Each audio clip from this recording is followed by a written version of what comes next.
Saviez-vous qu'un athlète soumis à un effort physique extrême et une personne âgée partagent quelque chose de fondamental, la santé de leur côlon, car ils souffrent des mêmes vulnérabilités.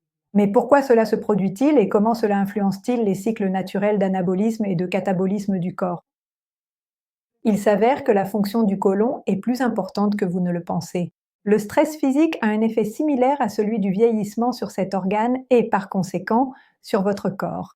Cela renforcerait l'idée que de mauvaises habitudes alimentaires, la consommation d'alcool et le stress, par exemple, peuvent accélérer le vieillissement, tandis qu'à l'inverse, de bonnes habitudes peuvent prolonger votre jeunesse.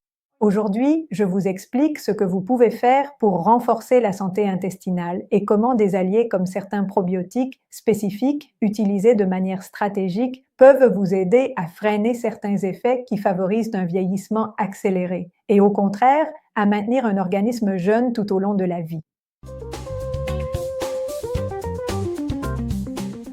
Le côlon ou gros intestin n'est pas seulement la dernière partie de notre système digestif. C'est un véritable centre de contrôle pour la santé dont les principales fonctions consistent à absorber l'eau et les électrolytes, aidant ainsi à maintenir l'équilibre des liquides. Il fermente les fibres et d'autres composés que nous n'avons pas digérés, produisant ainsi des métabolites essentiels pour notre organisme.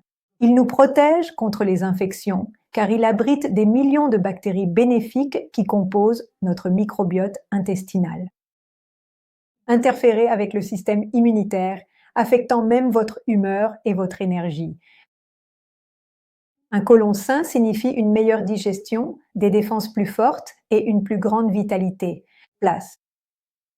Comme je l'ai mentionné au début, les athlètes de haut niveau et les personnes âgées soumettent leur corps à des défis. La première, en raison des exigences physiques constantes.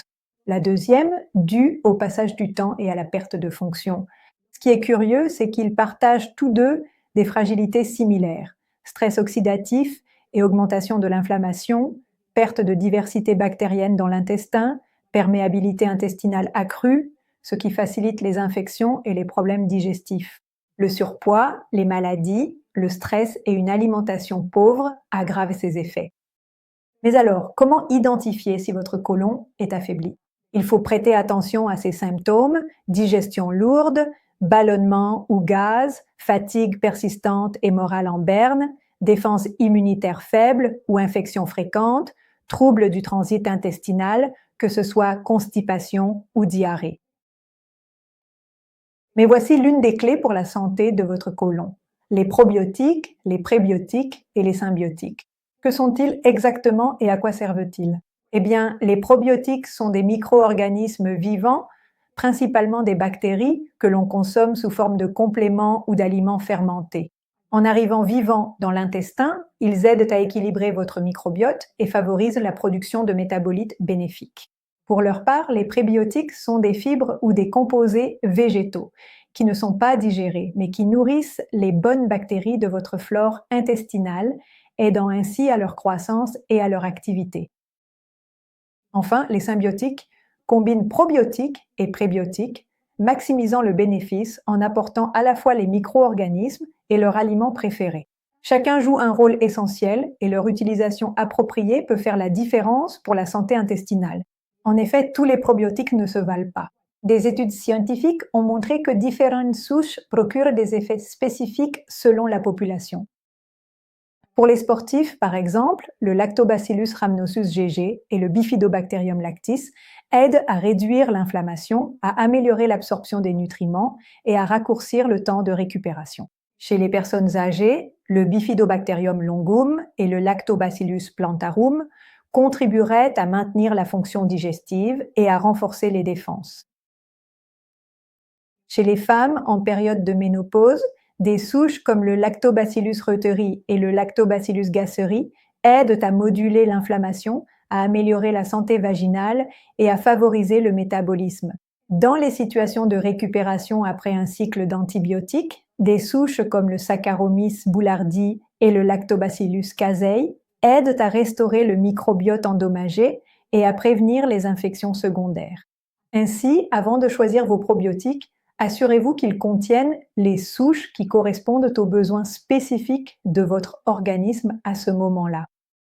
Une question que nous nous posons fréquemment est de savoir si nous devons prendre des probiotiques toute l'année, et probablement la réponse la plus appropriée est que leur utilisation soit cyclique.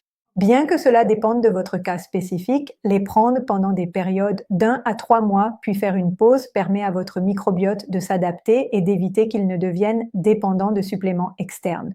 Ce serait la manière prophylactique de les utiliser, en obligeant votre microbiote à fonctionner par lui-même pendant les périodes de pause. Une autre option consiste à choisir les cycles lors de périodes de stress accru, de changement de saison ou après avoir pris des antibiotiques, mais toujours en essayant de maintenir une alimentation riche en prébiotiques et en aliments fermentés. Ainsi, vous favorisez la diversité et la résilience de vos bonnes bactéries. D'autre part, il existe ce que l'on appelle des aliments fonctionnels qui, au-delà de nourrir, apportent des bénéfices supplémentaires en renforçant l'action de vos bactéries intestinales. Dans le cas du côlon, certains aliments se distinguent par leur capacité à aider à produire des métabolites bénéfiques, comme l'urolytine A, dont nous avons déjà parlé, et qui provient de la fermentation des polyphénols présents dans les fruits rouges et les noix. Elle contribue à la régénération cellulaire et favorise un vieillissement sain. Les acides gras à chaîne courte, comme le butyrate, sont produits lors de la fermentation des fibres provenant des légumineuses, de l'avoine et des légumes, et ils sont essentiels pour protéger la muqueuse intestinale et réduire l'inflammation. Les phénols, indole et lignane présents dans les graines, le brocoli, les choux et certaines céréales complètes contribuent à la santé métabolique et agissent comme antioxydants. Enfin, quelques suggestions pour améliorer votre santé intestinale incluent d'augmenter la consommation de fibres en privilégiant les fruits, les légumes, les légumineuses et certaines céréales complètes. Cependant, commencez progressivement si vous n'en avez pas l'habitude. Incluez des aliments fermentés comme le yaourt nature, le kéfir, la choucroute, le kimchi ou le miso qui aident à maintenir la diversité bactérienne. Évitez l'excès d'aliments transformés et de sucre, car ils favorisent l'inflammation et le déséquilibre du microbiote. Je suis un peu insistante là-dessus, mais buvez suffisamment d'eau. Cela facilite le transit intestinal, l'élimination des toxines et la fermentation des fibres. Pratiquer une activité physique modérée et régulière favorise la mobilité intestinale et réduit le stress. Commencez dès aujourd'hui avec ces petits changements. Choisissez des aliments fonctionnels et surtout écoutez votre corps.